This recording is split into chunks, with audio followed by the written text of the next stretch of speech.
I mean, obviously outside, and then, if need be, to go back to more of the nickel spot. Very comfortable. As always, I view myself as a guy that, is willing to do whatever, play whatever position to help the defense, help the team. Wherever my coaches need me, I'm gonna make sure that if they ask me to go play corner, I'll be the best corner I can be. If they ask me to play safety, I'll be the best safety I could be. Nickel, the best nickel I could be. So just making sure that wherever I'm at, I'm, doing everything possible to make sure I'm doing the best job possible. Mike, how much did you work at corner in the spring? I've had probably as much as, if not more than I've worked at nickel. Just always, making sure I'm staying ready, because at any moment I could be playing corner. How much were you working at corner last year? How much what? How much did you work at corner last year? Every here and there I bounce outside, take a couple reps for guys like DJ, guys like Will, and if they needed me to go out there during, practice, just Coach Clinton more so wanted me to just learn it in case, staying ready so I don't got to get ready type of thing. But now, I'm making sure that it's another position that I know I can't play. What's the most unique NIL opportunity that you've had so far? Is there one that you're like, man, this was cool, or this was kind of weird? I think the coolest one we've done, or in my experience, would be when we were able to fly in the helicopters with the National Guard. That's not something, you can just wake up and choose to do.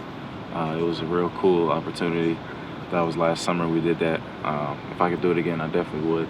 A lot of guys were scared. A lot of guys were, falling asleep because they were nervous. But it was cool. It was awesome. I was gonna say, yeah, that had to be a little. I think that was scary. To me, I was asking them if I could hang out the back and take pictures and stuff. It was awesome. Hey, Mike, Ryan Day made the comment yesterday that if he had a choice, he'd probably move the Ohio State-Michigan game, just so in the case you guys don't play back-to-back games, Week 12 and then Conference Championship game. Do you have any thoughts on that? Any opinions on whether you like it in that spot or whether you'd move it? Personally, I don't think it matters. I think, whatever date that game falls under, then that's when it should be played. We're ready to rock and roll at any time. Mike, what went into the flag plant at Ohio Stadium last year? Just emotions. It was just one of those things that happened in the moment. I can't say that. Would I do it again? I don't know. It was just one of those things, I was excited, I was happy, and it happened. Is that something that you had planned, or was it just kind of a spur of the moment idea? Spur of the moment idea. It wasn't anything to disrespect Ohio State or anything like that. It was just, like I said, I was happy to have went down there and did what we did with my teammates, and it just happened. Obviously, in your time at Michigan, the tone of that rivalry has really changed to, Ohio State dominating the rivalry to now you guys winning the last couple of years. What do you think it is that you've seen in your time at Michigan that has allowed that rivalry to flip the way it has? Just the change of culture and just how we attack things. The way we handle our business now, and this is a big credit to Coach Herb. He made sure that we're not letting any opportunity slip away from us, and we're making sure that we do everything to maximize every single day in preparation for big games, little games. Making sure that there's no complacency, and just having the mindset of, we have to go out there and take in order to get what we want. You talk about that change of culture, is that just like a different sense of belief, different confidence in the players?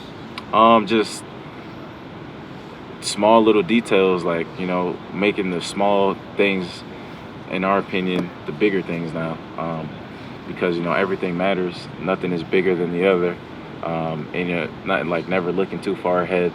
Like I said, a small game is just as important as a big game, because you can't say, oh, I'm going to go prepare for Ohio State because it's Ohio State more than I will prepare for whoever we have week 1 and week 2, because you can't get to Ohio State without getting through week 1, week 2. So everything is important to us. All the little details matter, and just, daily finding what else can we do to be a better team. Mike, one of the things that was talked about a lot coming off of the first time you guys beat Ohio State was that beat Ohio drill. Reportedly, there's now a beat Georgia session. What does that look like, and why do you think that was added? Just helping us, get stronger in our run offense, our run defense, or our bigger personnels. because a team like Georgia, that's big boy football. That's a team that's gonna run the football. They're gonna play action you. So in that period, that's what we focus on. Hogan's talked a lot about the championship or bust. I guess has kind of been the theme of the off season. I guess why did you guys arrive at that conclusion, and why specifically maybe focus on this year? Is that the message, I guess? Personally, I don't think that winning a national championship this year or not determines the future of this program. I think the most important thing that we need to understand is, we don't know what a national championship looks like, so our focus shouldn't be national championship is the only thing that we're focused on, because we have to focus on the day-to-day process. What's going to get us to a national championship? What haven't we done in the past 2 years that didn't get us over that hump? So we have to figure out, okay, from week 1 to week 2, what adjustments do we need to make? Week 2 to 3, week 3 to 4, so on and so forth, to help us get over that hump. I'm going to ask you to go back in the time machine a little bit to freshman year. Sexual misconduct activist Brenda Tracy spoke with your team back then, and just make you guys aware of some issues around that. I'm curious, do you remember anything from her speech with you guys, or what do you remember about that? I would say, no communication isn't, a green light, isn't consent. And I remember, when she was, giving us that speech, how emotional she got, like how serious she was about the topic, because, oftentimes, you could go out and you could think that because you're having a good conversation with somebody, that's giving you, the opportunity to do whatever it is you think, you might want to do. But no, if someone's not comfortable in a situation, then give them that space, give them the opportunity to tell you when they're not comfortable. And what Coach Harbaugh does to make sure that we're never in those situations is he tells us, don't do it. And then he says after, I think, 1 a.m. or 2 a.m., the likeliness of something bad happening every 30 minutes increases. So, he does a great job of making us aware of, don't put yourself in situations where anything bad like that could happen. She hasn't come back since, I think, pre-COVID. Do you think there's some lessons that maybe she can teach some of the younger guys on the team that you would want her to come back and share her story again? I think anything that comes out of, any idea that she has or any topic that she sits in the room and discusses is one that should be taken serious, especially with the experience that she had. There's many things that she could teach, young men. Mike, I apologize if you've been asked this already, but how has the team responded to Harbaugh's likelihood of being suspended those first 4 games?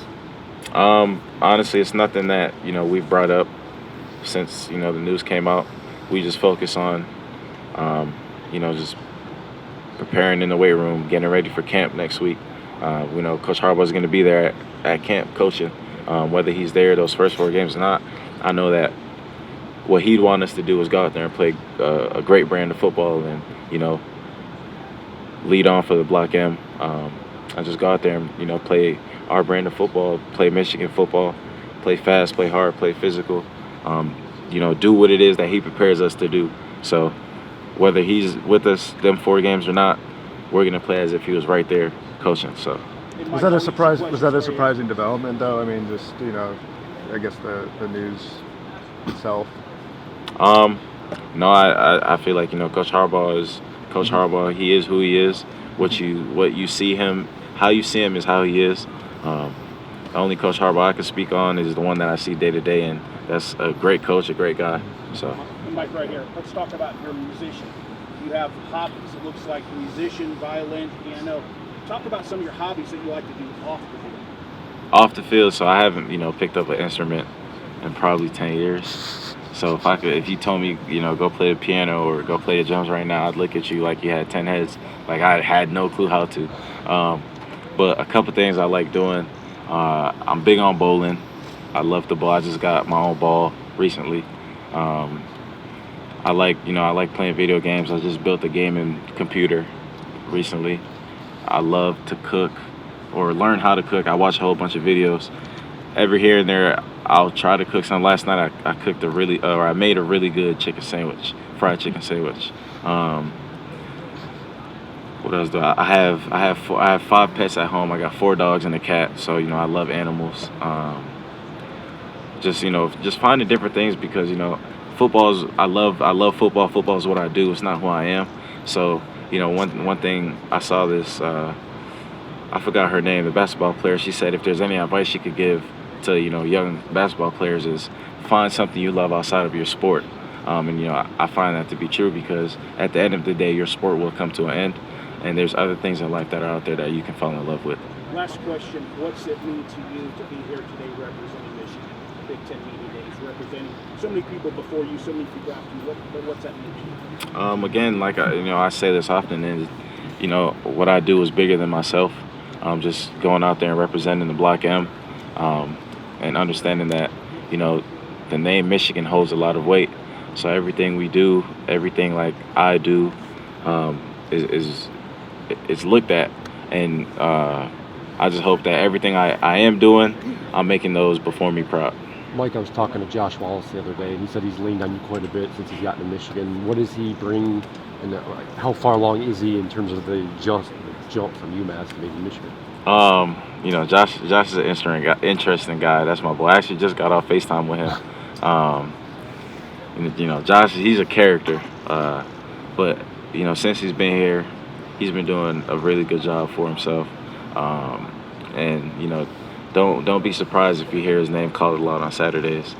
He works hard. He keeps his head down. He minds his business. He puts in the work he needs to. Since he got here, he's been around me. I told him, I said, look, just be around me, and I promise you that I'll help take you to a good place. But one thing I need him to do is understand that he's on the team. Josh and I will be talking and anytime Michigan is brought up, he'll refer to Michigan as you guys, as if he's not on the team at the moment. So he's been working on it.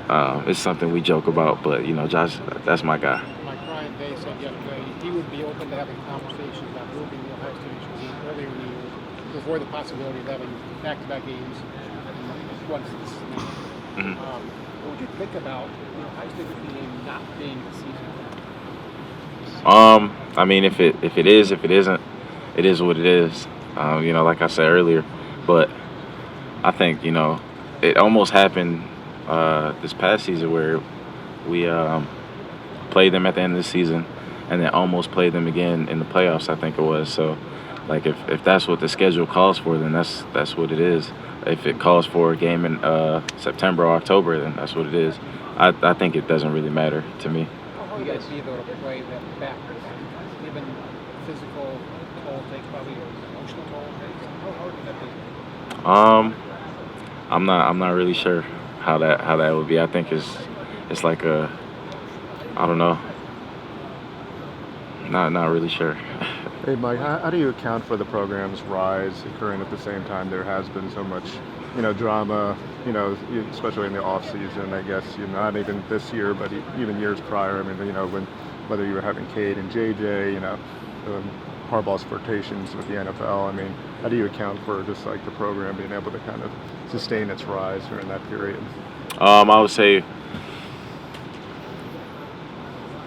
and this is another big credit to Coach Herb, and he says no matter what's about to happen, who cares? You don't know if it's going to rain on a Saturday. You don't know if it's going to be sunny. You don't know if it's going to snow. You don't know what's going to happen. All you can do is make sure that your preparation allows you to play in whatever condition. So whether Coach would be leaving, whether Coach would be staying, whether JJ was starting, whether Cade was starting, it didn't matter to us. What mattered to us was making sure that whatever the case was going to be, we were going to be the best team possible. With Coach Harbaugh, with JJ, with Cade, it didn't matter to us. We just made sure that every individual was going to be the best individual they could be. You guys got to visit DC over the summer. I guess what are some of the highlights from that trip? There's a bunch of highlights I could speak of, but to me, I think the best thing was just being able to spend that time with my teammates outside of football and just getting to learn so many different personalities. seeing what different guys are interested in. One thing I'll say is, like, this is for Chris Bryant and Denard Robinson. They're not good spades players. Me and Makari, was it Makari that was my partner?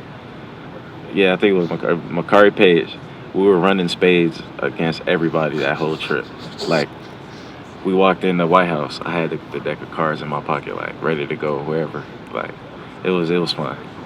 And there was an optional visit to the Holocaust Museum. Were you able to go on that? And if so, what did you learn from it? The Holocaust Museum here, or the one In DC. Did I go to that one? I think I would have remembered if I did.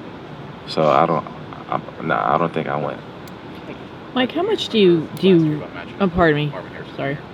Repeat that. What do you remember last year matchup with Marvin Harris? I think I probably only had 2 plays against him, maybe. One play was a blocking play. The other was he had caught a reception. But overall, he's a good receiver. I have a huge amount of respect for his game. He's going to be a top pick when he declares. He's a good receiver. One thing I do remember for sure is he's very quiet. Like, I remember, like, wanting him to say something, but that's the type of guy he is. His game is going to speak for him. So I can't wait to match up against him again this year. Were you trying to get something out of him? Were you trying to? No, I wasn't, like, chirping at him, nothing like that. It's just, I don't know, maybe I wanted to, see him say something. But, When you watched him on film preparing for that matchup, in case you guys got matched up, was there anything you were thinking, I've got to do something different against him, I've got to do something in particular against him to try to take him away? No, not really. It was just watching his film, making sure I know what type of releases I'm going to get when the ball is on this side or the ball's, wherever the ball was, what foot he has, up. Just understanding, like, what his techniques are, how he plays the ball in the air, are his hands late, does he jump a lot, like, just really studying him as an opponent and using that to help my preparation. It seems like what he does with the ball in the air is what's kind of special. Like, he's tall, and I know he's got other skills, but that's what he can make a lot of things. Yeah, I think if his spectacular catch rating on Madden was to be rated by me, I think it would be probably in the 90s. Mike, how does this team respond to being picked again, the favorite to win, being in the playoff, already projected to be in the playoff? How do you guard against maybe reading into that too much? I think the best way is to not even read into it, not pay attention to it. Like, we appreciate what the media does. We appreciate the good things you say. We appreciate the bad thing the media says. It's all motivation at the end of the day.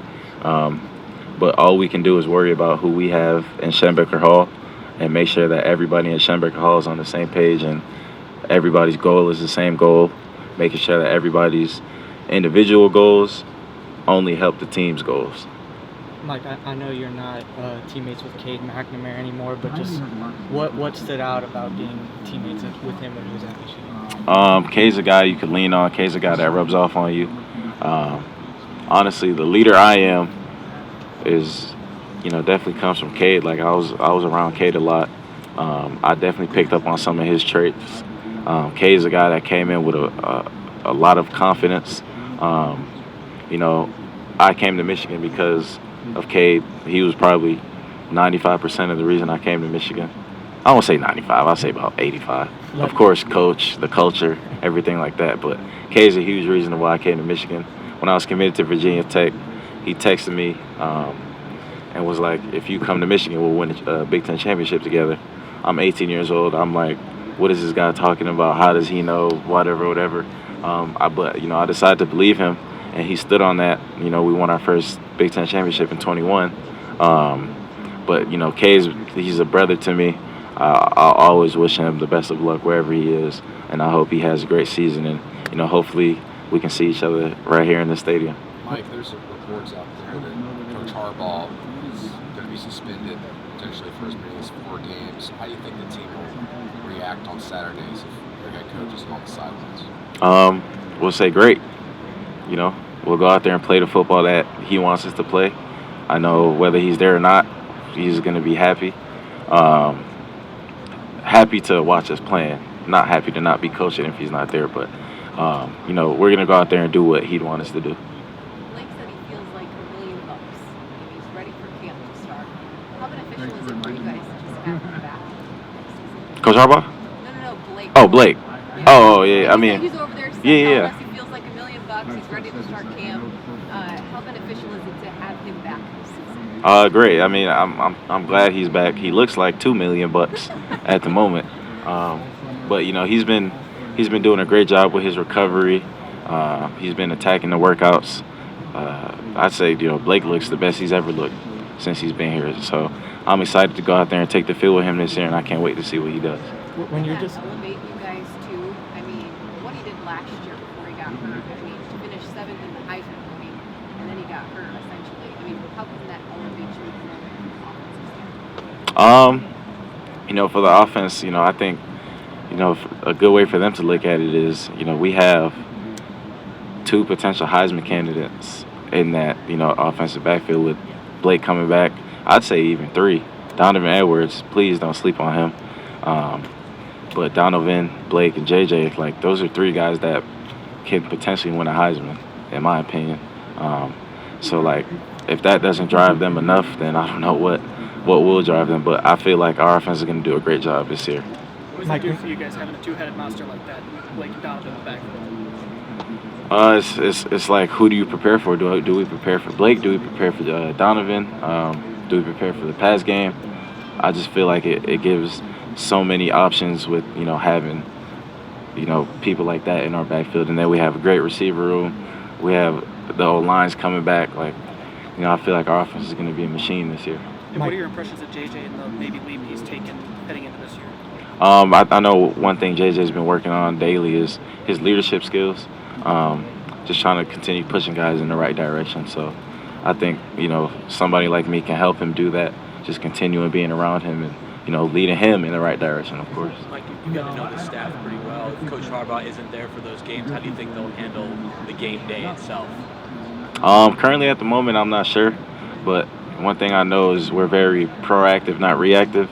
So when that time comes, everything should be figured out. Just every team deals with some type of distraction. How does Michigan, just whether it's this or something else, handle the potential for that? How do you guys try to stay focused? By staying focused. I think getting too caught up in the what ifs and all the outside noise is when teams get led in the wrong direction.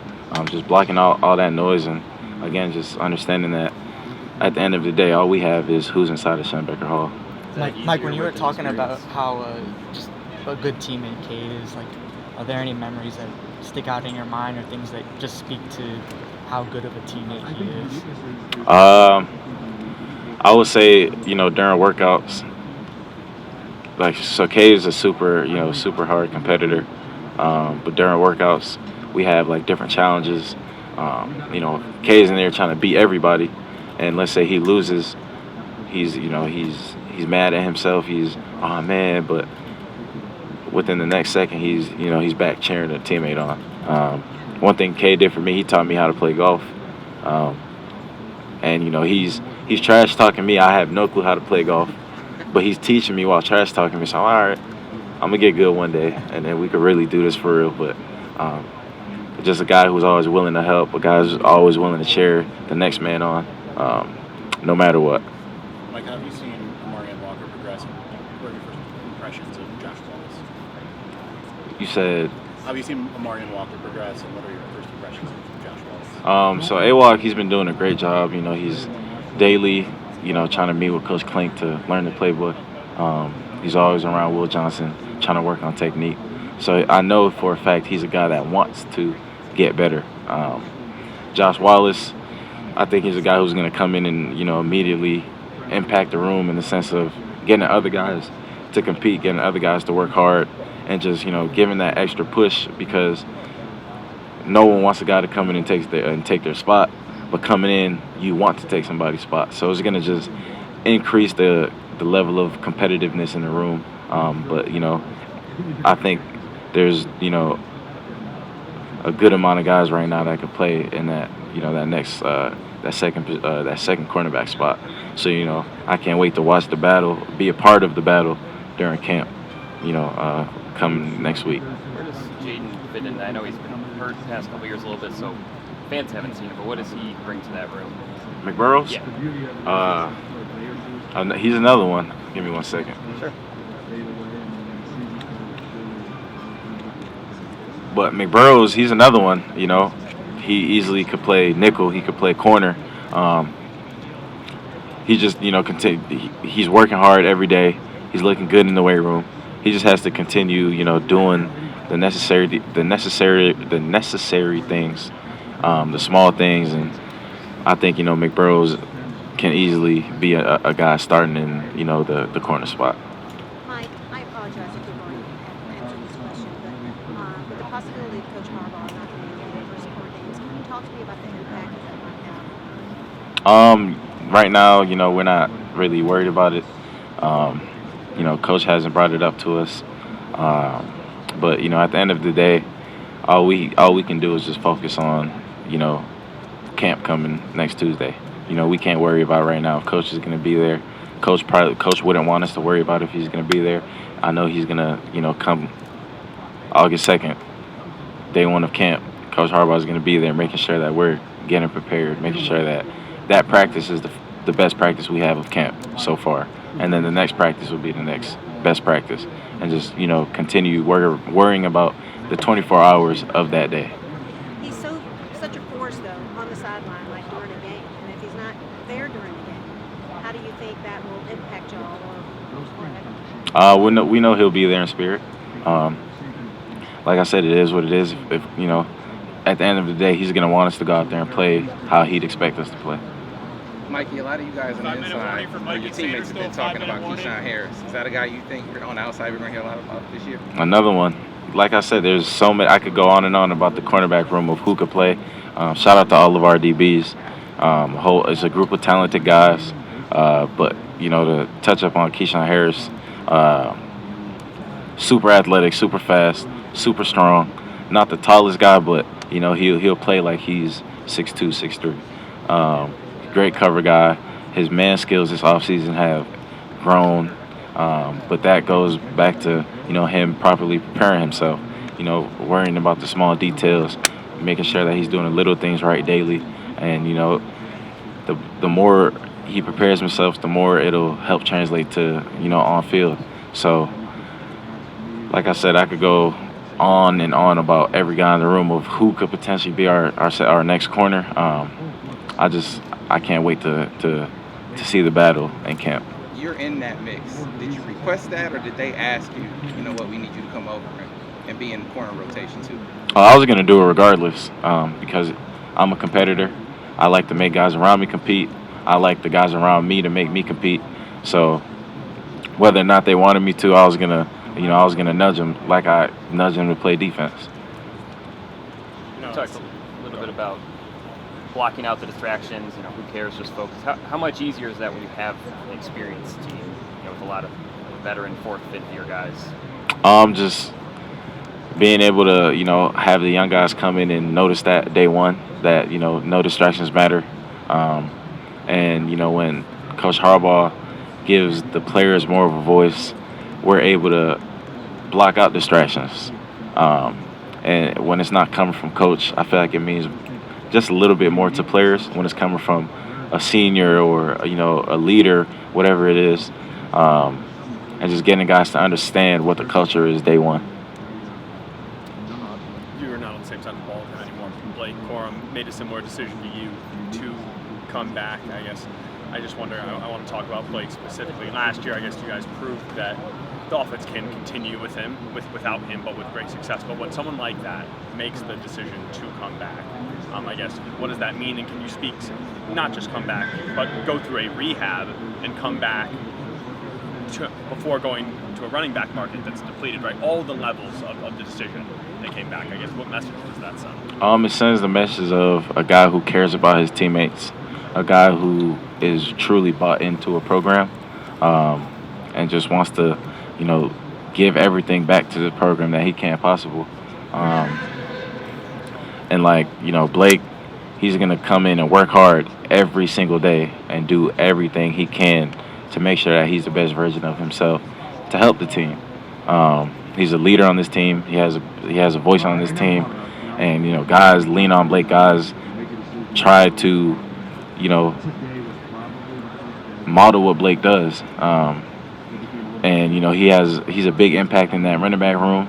I know they all look up to Blake, so having him back is great for us, and we can't wait to use it to our advantage. How did you find out he was coming back? Did he text you? Did coaches hear the grapevine? He never told me like straight up he was coming back, but he told me there was he may or may not come back. But just like the rest of the world, I was watching that episode that day, waiting to see if he was or not. So, and we all got the good news he was. Thanks, everyone.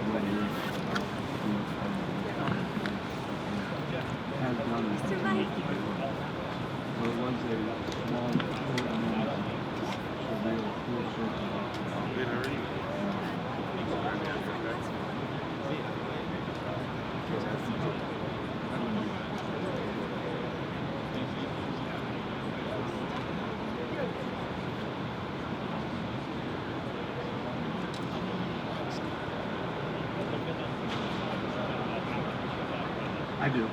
I mean, it's still.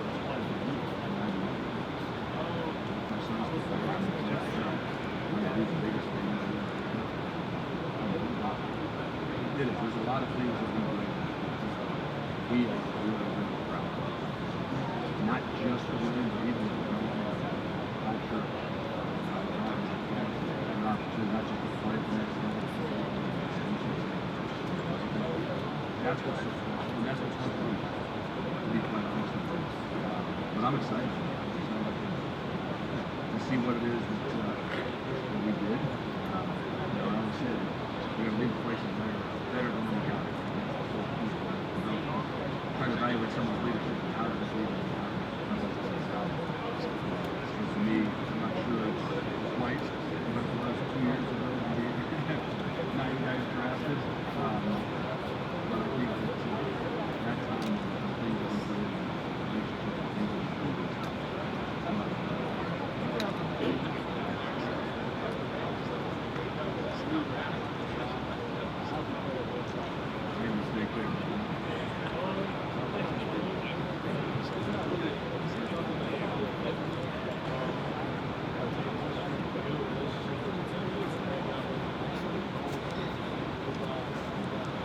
I never would have.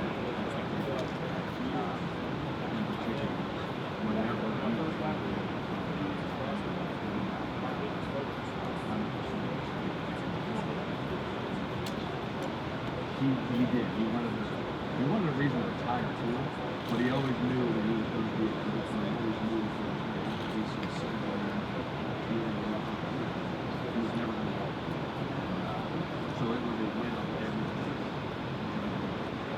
So, for me, I know it wasn't a great time, and I know some people say you evaluated success or not. I never left outside. Some of the